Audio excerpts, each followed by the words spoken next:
जो संवैधानिक संस्था के द्वारा टीएसी के द्वारा, जिसको ट्राइबल एडवाइजरी कमेटी बोलते हैं, वहाँ निर्णय ली जाती है कि जहाँ 50% आदिवासी क्षेत्र होंगे वहाँ पर हम शराब की बिक्री करेंगे। वहाँ पर लाइब्रेरी खोलिए, आप जो है मछली पालन का उत्पादन करिए, लेकिन आपको तो जो है मैया योजना को डेवलप करने के लिए आपको जो है 50% जहाँ ज़्यादा आदिवासी होंगे वहाँ पर आप जो शराब बिक्री करने का जो प्लान किया है, ये जनविरोधी ये इस स्टैंड पर हैं कि 1996 में जो हूबहू लागू किया गया है उसको लागू की जाए। और रही बात जो है जेपीआरए के माध्यम से लागू की जा रही है, तो हम चाहते हैं कि एक अलग से पेशा एक्ट बने झारखंड स्टेट का। अरे भाई, जब धर्म आपने बचा नहीं पा रहे हो, सरना स्थल बचा नहीं पा रहे हो, और लुगुबुरु नहीं बचा पा रहे हो, पार्श्वनाथ पहाड़ नहीं बचा पा रहे हो, तो आपको धर्म की बात करने का आपको बिल्कुल अधिकार नहीं है। एक नई जो है राज्य में सामाजिक और राजनीतिक विकल्प की आवश्यकता है जो पूर्ण रूप से आदिवासियों के हितों के लिए काम, उसकी जमीन की रक्षा हो, उनकी प्राकृतिक विरासत की रक्षा हो। नमस्कार, सोशल संवाद में स्वागत है। मैं शशि भूषण और आज हमारे साथ प्रेम सिंह मुंडा हैं, जो लगातार आप देख रहे होंगे आदिवासी मुद्दे को लेकर रांची के या पूरे झारखंड में वो इस मुद्दे को लेकर उठाते रहते हैं, सड़कों पर आंदोलन करते हैं। और 4 जून को फिर से उन्होंने झारखंड आंदोलन का बंदी बुलाया है। तमाम सारे मुद्दे हैं जो हमारे पास एक लंबी लिस्ट है, इनसे बातचीत करेंगे। वो सनातन कोड हो, पेशा एक्ट का मामला हो, रांची का सिरम टोली का मामला हो, तमाम ऐसे मुद्दे हैं जिसको लेकर उन्होंने एक बार फिर से झारखंड बंद बुलाया है। तो सीधे इनसे हम बातचीत करने की कोशिश करेंगे और समझने की करेंगे कि तमाम जो मुद्दे हैं जो आदिवासी समाज के लिए मायने रखते हैं, संवेदनशील मुद्दे हैं, आखिर ये मुद्दे क्यों नहीं समाधान तक पहुंच पा रहे हैं, कहाँ दिक्कतें आ रही हैं और किस तरीके से, इस तमाम चीज़ों को समझने की कोशिश करेंगे। सबसे पहले जोहार आपको बातचीत करने के लिए, और सवाल मेरा यही है, क्या कुछ पहले मुद्दे हैं जिसको लेकर आपने बंदी बुलाया और इसकी ज़रूरत क्यों पड़ी है? हाँ, ठीक है, धन्यवाद आपको और सोशल संवाद के सभी व्यूअर्स को मेरी ओर से जोहार। देखिए, हम लोग रांची से चलकर आज एक दौरा चल रहा है हम लोग का पूरे राज्य में बंदी की सफलता के लिए। उसी कड़ी में आज हम लोग जमशेदपुर आए और आपसे मुलाकात हुई। जरूरत क्यों इसकी पड़ी है? जरूरत इसलिए पड़ी, जब कहा जा रहा है कि भाई अबुआ सरकार है, आदिवासी समाज की सरकार है, उनकी हितैषी सरकार है, फिर भी आदिवासी सबसे ज्यादा आंदोलन कर रहा है, सरकार के विरोध में सड़कों पर है। बिल्कुल आपने सही कहा कि देखिए, जब अलग राज्य का निर्माण हुआ और 25 वर्ष होने को हैं, और जो बुनियादी सवाल जो आदिवासियों के लिए था, झारखंड वासियों के लिए था, जैसे राज्य में कारोबार का व्यवस्था होनी चाहिए थी, नौकरी के लिए चाहिए थी, आदिवासियों के शिक्षा का अधिकार मिलना चाहिए था, धर्म संस्कृति के लिए जो है धार्मिक न्यास बोर्ड बननी चाहिए थी, यहाँ के लोगों को भाषा संस्कृति को लेकर ट्राइबल यूनिवर्सिटी बननी चाहिए थी, कोई मुद्दे अभी तक नहीं बनाया गया। और हमने देखा कि जब झारखंड मुक्ति मोर्चा की सरकार जब दूसरी बार जीतती है तो लगातार जो है जन विरोधी कानून लाए जाते हैं। एक तो सरना स्थल वाला मामला है ही, सिरम टोली वाले मामले को लेकर के अभी आपने देखा होगा कि जो संवैधानिक संस्था के द्वारा टीएसी के द्वारा, जिसको ट्राइबल एडवाइजरी कमेटी बोलते हैं, वहाँ निर्णय ली जाती है कि जहाँ 50% आदिवासी क्षेत्र होंगे वहाँ पर हम शराब की बिक्री करेंगे। तो आप कहाँ ले जा रहे हैं झारखंड को? आप क्या सोचते हैं? तो कह रहे हैं ग्राम सभा के सहमति से हम ये करेंगे, तो उसमें फिर आपत्ति कहाँ है? जब सहमति की बात हो रही है तो आपत्ति है। क्या आप ग्राम सभा को शक्ति आपने प्रदान किया है? क्या आप पेशा कानून लागू किए हैं? क्या अधिकार दिए हैं? देखिए, स्पष्ट कहना चाहते हैं कि आज के संदर्भ में जितनी अबुआ सरकार, कहने का मतलब हेमंत सरकार के बीच में इतनी जो है वायलेशन हुई है आदिवासियों के लिए, जैसे जमीन लूट की बढ़ी है, धर्म संस्कृति को लेकर हमारा सरना स्थल बचाया नहीं जा रहा है, लुगुबुरु में जैनियों को लिख के दिया जा रहा है, जबकि वहाँ आदिवासियों का था, मारंगबुरु का स्थल था, वहाँ पर तीर्थ स्थल बनाया जा रहा है, धीरे पर जमीन छीनी जा रही है। तो और पेशा कानून आप लागू नहीं कर रहे हैं, नौकरी के लिए कोई आपका अधिकार देने का काम नहीं कर रहे हैं, और जमीन लूट और बढ़ी है। और रही बात आपने ग्राम सभा के तहत देने की बात की, तो ग्राम सभा पहले लागू तो करिए, पेशा कानून लागू तो करिए, जितने भी उनसे अधिकार दिए गए हैं। आपसे पहले भी जो हम लोगों ने बात किया था कि आप ग्राम सभा की शक्ति दीजिए, जमीन बचाने के लिए दीजिए, जो पावर डेलीगेट कर दिए हैं डीसी को, ग्राम सभा की शक्ति अंतिम निर्णय होना ग्राम चाहिए। सभा की शक्ति अंतिम निर्णय होना कैसे चाहिए। होगा? क्या पेशा एक्ट लागू करने से ग्राम सभा की शक्ति बढ़ेगी? अब बिल्कुल बढ़ेगी। ग्राम सभा का पहले से ही लागू है, लेकिन जब पेशा कानून के जब संवैधानिक दायरे में आएगा तो हम समझते हैं कि बहुत सशक्त हो जाएगा। तो इसी कड़ी में जो है हम लोग जब जमशेदपुर आए थे इन मुद्दों को लेकर के, यहाँ के सामाजिक संगठनों से हम मिले और हमने देखा कि जमशेदपुर में बहुत वायलेशन है। जमीन लूट बढ़ी है यहाँ पर भी, और टाटा का लीज भी जो है फिर से देने की बातें चल रही है। आप देखेंगे कि बहुत सारे आदिवासी रैयत का जमीन पर जो है कब्जा किया हुआ है। लीज कर रहे हैं। यहाँ तो इंडस्ट्रियल टाउन बनाने के लिए सरकार कानून बना चुकी है, अब तो सिर्फ नोटिफिकेशन जारी है और उसके खिलाफ कई जो लोग हैं सुप्रीम कोर्ट गए हैं। तो ये तो पूरा टाउन ही इंडस्ट्रियल टाउन, मतलब एक तरीके से सरकार और मिलकर एक चलाएगी। यहाँ के लोगों के नागरिक अधिकारों को तो खत्म कर दिया गया। आपने सही कहा कि हम आदिवासी लोग, झारखंड वासी लोग विकास के विरोधी कभी नहीं रहे। इंडस्ट्री डेवलप हो, लेकिन सिर्फ कॉरपोरेट घरानों के लिए नहीं हो। आप शराब का बंदी करिए और वहाँ पर डेयरी फार्म खोलिए, मेडिसिनल प्लांट का जो है डेवलपमेंट करिए, और एग्रीकल्चर बेस्ड जो धंधा पानी है उसको करिए। पुस्तकालय खोलिए, वहाँ पर लाइब्रेरी खोलिए, आप जो है मछली पालन का उत्पादन करिए। लेकिन आपको तो जो है मैया योजना को डेवलप करने के लिए आपको जो है 50% जहाँ ज़्यादा आदिवासी होंगे वहाँ पर आप जो शराब बिक्री करने का जो प्लान किया है, ये जनविरोधी। मतलब आप कह रहे हैं कि रेवेन्यू कमाने पर सरकार का फोकस है। कहीं से भी पैसे आए, वो बालू से आए, वो शराब से आए, जिस भी तरीके से आए, लेकिन पैसे सरकार को आने चाहिए ताकि सरकार चलाने में काम आ सके।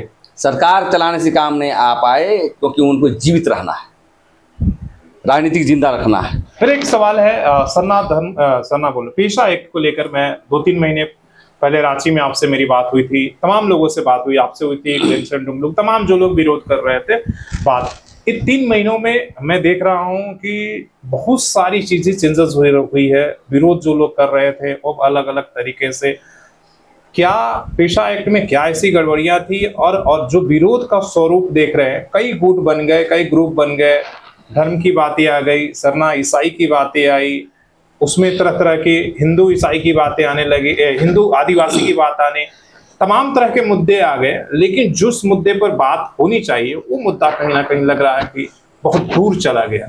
देखिए, राजनीतिक इच्छा शक्ति की कमी है अबुआ सरकार की।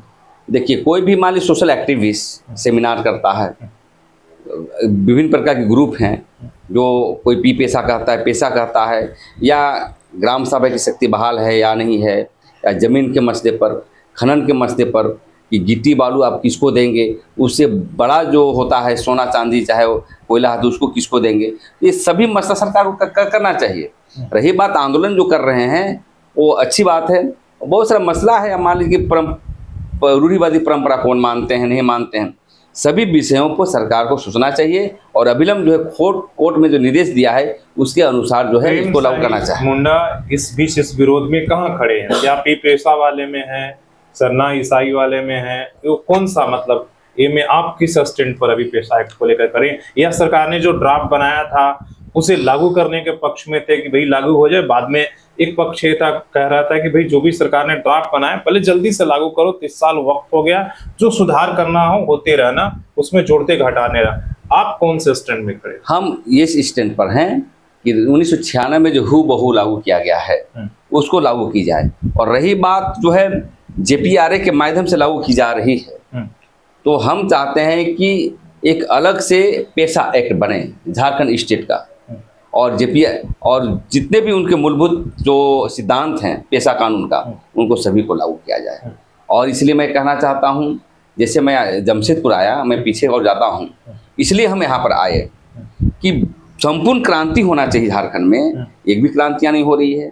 आपसे एक विषय पर बातें हो रही है, पेशा पर तो धर्म कोड का मसला आ जाता है, धर्म कोड का मसला नहीं है तो आ जाता है, तो जमीन के मसले आ जाते हैं, जमीन का मसला समाधान नहीं हुआ तो हमारी नौकरी की समस्या आ जा रही है। तो कहने का मतलब है पेशा कानून लागू हो जाए तो हम समझते हैं कि आधा समस्या का समाधान आदिवासियों के लिए हो जाएगा, लेकिन सरकार की राजनीतिक इच्छा शक्ति इसमें नहीं है। आपने देखा होगा, क्या ये समझ रहे हैं कि मुद्दों के जरिए सिर्फ भटकाने की कोशिश हो रही है, इसलिए कि देश में जिस तरह का पिछले 10 सालों से राजनीति का कि एक मुद्दा खत्म नहीं हुआ, दूसरा मुद्दा उछाल दिया जाता है। तो क्या वही परिपाटी झारखंड के साथ भी हो रहा है कि मुद्दा जो एक मुद्दा खत्म नहीं है, उसका उस समस्या का समाधान नहीं, तब तक दूसरे मुद्दे राजनीति खड़े हैं? देखिए, झारखंड का जो संदर्भ है सिर्फ सियासत हुई है 25 वर्षों से भी, और अभी जो हाल में सरकारें बनी सिर्फ सियासत। अब देखते होंगे कि अभी सबसे बड़ा जो महत्वपूर्ण चीज़ है, राजनीतिक पार्टियां सरना कोड पर बात कर रही है, जो कल तक नहीं कर रही थी। मुक्ति मोर्चा पूरा ये 4 तारीख को हम लोग बंदी बुलाएं, उसी दिन वो धरना प्रदर्शन कर रही है, और कांग्रेस पार्टी भी कर रही है। अरे भाई, जब धर्म आपने बचा नहीं पा रहे हो, सरना स्थल बचा नहीं पा रहे हो, और लुगुबुरु नहीं बचा पा रहे हो, पार्श्वनाथ पहाड़ नहीं बचा पा रहे हो, तो आपको धर्म की बात करने का आपको बिल्कुल अधिकार नहीं है। सिर्फ सियासत हो रही है। वही तो कह रहे हैं कि जिस मुद्दों को लेकर आप लोग सड़क पर थे, अब तो पार्टियां कर रही हैं। एक तरफ बीजेपी पेशा को लेकर जेएमएम कांग्रेस को घेर रही है, दूसरी तरफ जेएमएम कांग्रेस जो है वो सरना धर्म कोड को लेकर प्रदर्शन कर रही है। बीच में आप लोग तो अब गायब हो गए। हम लोग गायब नहीं हैं, वो बिल्कुल ही मुद्दे के आधारित जो है आदिवासियों को ठगने का काम कर रहा है। क्यों? अरे भाई, Maharashtra general of India Delhi देती है धर्म कोड ना, आप रांची में क्यों नाच रहे हैं भाई? अब धर्म के संदर्भ में यदि आप व्यापक रूप से देखेंगे तो हिंदू, मुस्लिम, सिख, ईसाई, जैन, बौद्ध, 6 धर्म का जो है कॉलम है धर्म कोड। हाँ, और ये महाराष्ट्र जनरल ऑफ इंडिया देश के पटल पर देगा। आप इस देश में जो 781 जनजातियाँ हैं और अनेक भाषाएं बोली जाती है, प्राकृतिक पूजक हैं वो, लेकिन आप सरना कोड मिलेगा कि नहीं मिलेगा केंद्र में देकर के? क्योंकि यहाँ पर देख रहे हैं कि 1851 से लेकर के 1971 तक 51 तक विभिन्न प्रकार के धर्म थे पहले हमारे ट्राइबल रिलीजन के नाम से, लेकिन आप इस पर बहस नहीं किया। आप आंदोलन कर रहे हैं, क्यों? सरना कोड लागू नहीं हो सकता है, इसलिए कि देश के पटल पर है, देश की संख्या है हमारा 15 करोड़। जब सभी को यदि एक जगह नहीं बैठाएंगे तो केवल झारखंड के आदिवासियों का आंदोलन से नहीं, आदिवासी आंदोलन से रिकॉर्ड करेगा। केवल झारखंड के आदिवासियों से आंदोलन से नहीं होगा, जब देश के पूरे आदिवासी पूरे आपको गोंडी, भिल्ली, वया पुनेम, खासी, जितने भी जनजातियां हैं जो अलग अलग धर्म मांगते हैं प्राकृतिक पूजा के, जब तक उसको मिलाइएगा नहीं तब तक आदिवासियों का कोड नहीं मिलेगा। और हम इसलिए कहना चाहते हैं राजनीतिक पार्टी को, राजनीति करिए, हम भी मदद करेंगे, सियासत करिए, हम भी मदद करेंगे, लेकिन आदिवासियों के हितों के लिए करिए। आप दिल्ली में जाकर धरना दीजिए, आप सदन में आपका संसद जितने हैं, आदिवासी संसद 20-25 हैं, या कांग्रेस और उनको बात को बोलवाइए। लेकिन आप देख रहे हैं कि जब आदिवासी उग्र हो रहा है, उग्र होने की स्थिति है, तो आप रिपेयर करने के लिए सरना कोड लेंगे, तो ये कोड लेंगे, आप तो धर्म तो बचा नहीं रहे भैया। इसलिए देखिए, आदिवासियों को छला गया है। एक नई जो है राज्य में सामाजिक और राजनीतिक विकल्प की आवश्यकता है, जो पूर्ण रूप से आदिवासियों के हितों के लिए काम, उसकी जमीन की रक्षा हो, उनकी प्राकृतिक विरासत की रक्षा हो, उनकी पेशा का उनके दिए गए सिद्धांत हो, समता जजमेंट लागू हो। लेकिन क्यों ये राज्य जो है आदिवासियों के लिए बना? मैं बता देना चाहता हूँ कि झारखंड सबसे पहले आदिवासी स्टेट के रूप में विकसित किया गया। बिहार से इसलिए दी गई, लालू यादव ने कहा था, मैं याद है कि मेरी लाश पर बनेगी, उन्होंने ये भी कहा था अभी राज मैं तुम्हें नहीं दूंगा, दिक्कू लोग चलाएगा, और वही हो रहा है आज। इतना बड़ा दर्शन था लालू यादव जी का, वो जानते थे कि राज तो दे देंगे, आदिवासी चला नहीं पाएगा। लेकिन आज आदिवासी हैं, लेकिन आदिवासी सिद्धांत पर कभी बात नहीं कर रहे हैं। इसलिए हम चाहते हैं कि जितने भी आप कांग्रेस पार्टी हो चाहे मुक्ति मोर्चा हो, बिल्कुल जो है आदिवासी को छला जा रहा है। आदिवासी राजनीतिक तौर पर वो डेवलप है, आज के दिन में इच्छा शक्ति है और हम चाहते हैं कि आदिवासी अब ठगाने वाले लोग नहीं हैं। आदिवासी समाज के लिए अभी झारखंड में सबसे ज्यादा जरूरत क्या है? पेशा एक या सरना धर्म कोड? मैं तो कह रहा हूँ, जिस प्रकार से जयप्रकाश नारायण ने संपूर्ण क्रांति की बात कहा, अभी वही मांग रहा हूँ। संपूर्ण क्रांति मतलब सभी विभागों में क्रांति होना चाहिए। एक भी जो है बातें नहीं हुई है, आदिवासी पर बातें नहीं हुई है, आदिवासी के मसले पर जो है नीतिगत फैसले नहीं हुए हैं। इसलिए सरना कोड भी चाहिए, आदिवासी कोड भी चाहिए, पेशा कानून भी चाहिए, हमारे कारोबार के लिए अधिकार भी चाहिए, भाषा संस्कृति के संरक्षण चाहिए। मतलब संपूर्ण क्रांति के बिना झारखंड की विकास करना परिकल्पना बेकूफी होगा। इसलिए राजनीतिक इच्छा शक्ति डेवलप करने की आवश्यकता है। जो सरना धर्म कोड और पेशा एक्ट की बहस थी, तमाम जो आपके बड़े मुद्दे हैं, जो देश राज्य की प्रमुख पार्टियां, आप देख रहे हैं कि वो बहस आकर धर्मांतरण पर रुक गई है। दोनों तरफ से आंकड़े पेश किए जा रहे हैं कि बीजेपी ने कहा, बाबूलाल मरांडी ने कहा कि भाई 33% जो मुंडा आदिवासी हैं उनको उन्होंने ईसाई धर्म में कन्वर्ट करा लिया। रघुवर दास ने कहा कि भाई विदेशी धर्म के दबाव में पेशा एक्ट नहीं दे रहे हैं। दूसरी तरफ से भी ये दिया जा रहा है, कई लोग हालांकि जेएमएम डायरेक्ट ना देकर कई लोग उनके में उतर के वो बता रहे हैं कि भैया क्या क्या इतने हिंदू धर्म अपना लिए हैं, इतने मुस्लिम में चले गए, इतने, तो बहस धर्मांतरण पर आ गई। आप क्या मानते हैं कि झारखंड के लिए धर्मांतरण एक बहुत मुद्दा है, बड़ा मुद्दा है और आदिवासी इससे कमजोर हो रहा है? अब बिल्कुल बिल्कुल, जो रघुवर दास का जो बातें थी, जो माननीय हमारे पूर्व मुख्यमंत्री थे कि विदेशी धर्मों के चलते पेशा कानून लागू नहीं हुआ, दबाव में हमें लगता है ये जो है राजनीतिक स्टैंड है उनको, क्योंकि वो भी मुख्यमंत्री रहे थे, उनको बनाना चाहिए था। जहाँ तक धर्मांतरण की बात है तो देश में तो भारतीय जनता पार्टी है। अब अमेंडमेंट बिल लाएं कि जिस प्रकार से दलित यदि ईसाई हो जाता है तो स्वतः आरक्षण समाप्त हो जाती है, लेकिन आप 100% में 95% जो है आदिवासी हम समझते हैं कि हिंदू धर्म टाइप का मानते हैं, और ईसाई तो 2% है। एक कमजोर व्यक्ति को आप बोलते हैं, यदि डिलिस्टिंग के हम समर्थक हैं। हाँ, डिलिस्टिंग के समर्थक बिल्कुल बिल्कुल मांग करते हैं कि जो आदिवासी धर्म को जो कन्वर्सन करके हैं उनको, हाँ बिल्कुल बिल्कुल, यदि ईसाई धर्म को भी डिलिस्टिंग करते हैं तो हिंदू धर्म को भी डिलिस्टिंग करिए, जो कश्मीर में मुस्लिम बना है उसको भी करिए, बौद्ध भी करिए, डिलिस्टिंग हो और पूरे देश में हमारा सेल्फ आइडेंटिटी धर्म कोड के अभियान को आगे बढ़ाएं। और लेकिन एक सियासत करोगे तो नहीं चलेगा, आदिवासी को आदिवासी रहने दीजिए। और अभी भी वक्त है, हम लगता है कि आज़ाद भारत के बाद अभी भी आदिवासियों का जो है समाधान नहीं हुआ है, इसलिए धर्मांतर पर बहस होनी चाहिए और डिलिस्टिंग हो तो सभी का हो। एक सेल्फ आइडेंटिटी प्राकृतिक पूजक का अलग से हमारा कोड मिलनी चाहिए।